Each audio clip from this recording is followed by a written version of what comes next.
Walaupun salah seorangnya Datuk Seri, bekas Ketua Supol kepada Perdana Menteri yang masih lagi berkhidmat pada hari ini, tak ada layanan istimewa.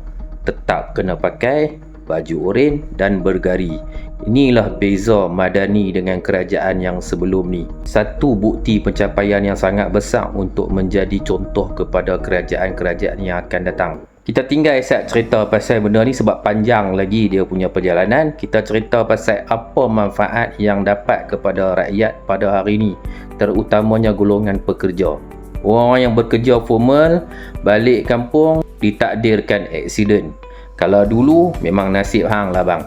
Tapi lepas ni semua pekerja formal ada perlindungan perkeso 24 jam non-stop. Nama dia Lindung 24/7. Benda ni memang game changer. Kalau dulu perkeso cover time hang kerja saja atau tengah buat kerja rasmi. Tapi lah ni keluar punch card pun masih lagi di cover. Aksiden masa balik kampung, pergi kedai, hantar anak, jogging, tersadung tikar dekat rumah pun di cover juga.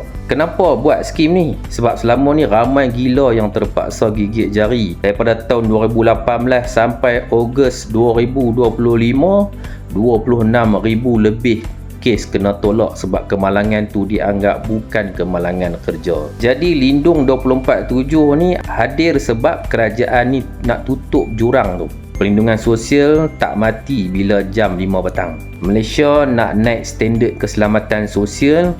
Perkeso pun bagi pakej yang betul-betul jaga pekerja. 24/7 bro. Anytime, anywhere, cover.